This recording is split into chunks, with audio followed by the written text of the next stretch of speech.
Arthur Thornfield felt the weight of years pressing down on him as he climbed the creaking stairs to his dusty attic. Boxes filled with forgotten things lined the narrow path. Remnants of a life that seemed to belong to someone else. He was searching for old tax documents, a mundane chore that felt symbolic of his weary existence. His fingers brushed against cobwebs and the cool surface of a forgotten picture frame when his knuckles unexpectedly rapped against something solid and unfamiliar hidden behind a stack of faded quilts. Curiosity, a feeling he hadn't truly experienced in years, flickered within him. He pushed the quilts aside, revealing not a box, but a door. It was small, barely reaching his waist, crafted from dark, age-stained wood. He didn't recognize a single tarnished brass knob gleamed faintly in the dim light filtering through the single grimy window. It looked impossibly old and utterly out of place, nestled against the unfinished attic wall. Without quite understanding why, Arthur knelt down, his breath catching slightly, and turned the cold knob. The door swung inward silently, revealing not the expected darkness of the attic wall or insulation, but a soft, golden light that spilled out, warm and inviting like liquid sunshine. It carried on its gentle radiance the unmistakable, comforting scent of cinnamon and vanilla, intertwined with the faintest trace of wood smoke, the exact fragrance of his grandmother's kitchen decades ago. A wave of profound nostalgia, almost physical in its intensity, washed over him. Compelled by a yearning he couldn't articulate, Arthur ducked his head and shoulders and stepped through the impossibly small opening. The air around him shimmered briefly, like heat rising from pavement on a summer day, and then settled. He found himself not in his attic, but standing on the worn, familiar braided rug of his childhood home's living room. The afternoon sun streamed through lace curtains he remembered perfectly, dust motes dancing in the beams. The murmur of a familiar, comforting voice drifted from the kitchen, a sound he hadn't heard since he was 10 years old. There, curled on the faded floral sofa with a worn copy of a favorite adventure book, sat a small boy. Arthur's breath hitched. He knew that unruly mop of brown hair, the slight scrape on the left knee from a recent tumble, the intense look of concentration as the boy traced the words with his finger. It was himself, young Arthur, perhaps 8 years old, completely absorbed in his story, oblivious to the man from the future standing frozen in the doorway. The sheer impossibility of it was eclipsed by an overwhelming surge of tenderness and profound loss. He watched the boy's lips move slightly as he read silently, saw the way his small feet, clad in mismatched socks, swung rhythmically above the floor. Every detail was heartbreakingly vivid, a perfect, preserved moment of pure, unburdened childhood innocence. He could almost feel the scratchy fabric of that old sofa beneath his own adult hands. The young boy finally looked up, his bright, curious eyes wide but strangely unafraid. "Hello," he said, his voice clear and light. "Are you lost?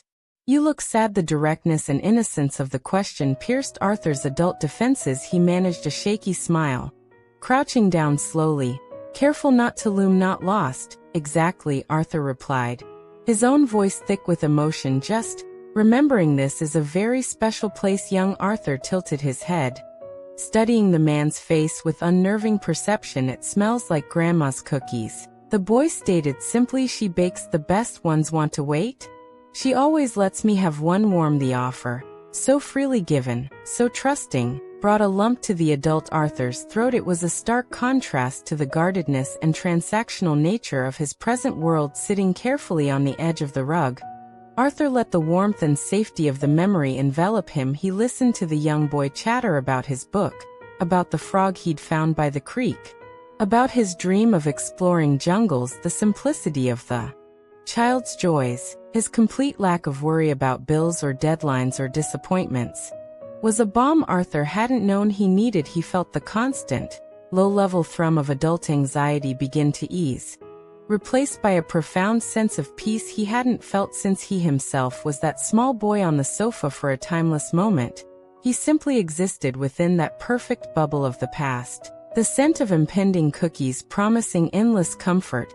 He could hear the faint clatter of a baking sheet from the kitchen, the sound achingly familiar. Yet, even within this perfect sanctuary, A quiet understanding began to settle over Arthur. He watched his younger self, so full of boundless optimism and untarnished dreams, and knew with absolute certainty that he couldn't stay. This was a glimpse, a precious gift, not a destination. Staying would mean trapping them both outside of time, denying the boy his future. However complicated it became, the very essence of the memory relied on its fleeting nature, on the journey the boy still had to take, the lessons, both joyful and painful.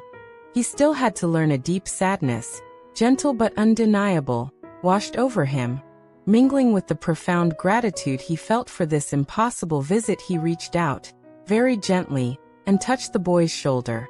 A silent farewell. "I have to go now," Arthur said softly, his voice barely above a whisper. Young Arthur looked up, his expression curious, but not distressed. "Will you come back for a cookie tomorrow?"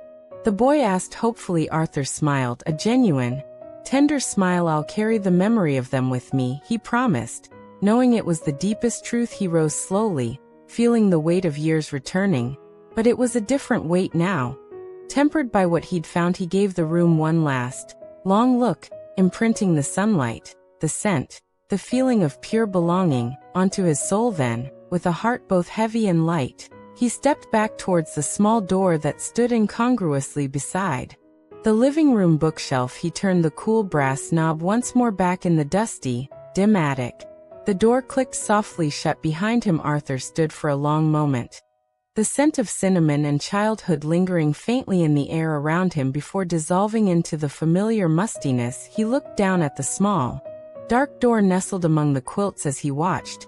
Its edges seemed to soften, the wood grain blurring like a reflection disturbed in water. Within moments, it faded entirely, leaving only the bare attic wall and the stack of old quilts. There was no trace it had ever existed yet. Arthur felt its presence indelibly etched within him. The crushing weariness hadn't vanished, but it was now interwoven with a deep, sustaining warmth, the quiet echo of a Yesterdayâ laughter, the enduring comfort of unconditional love. Remembered, he descended the attic stairs not as a man escaping his past, but as one finally carrying its most precious light gently within him, ready to face the world not just with its burdens, but with its enduring, whispered dreams. The memory was a shield and a solace, proof that the best parts of yesterday could forever illuminate the path forward.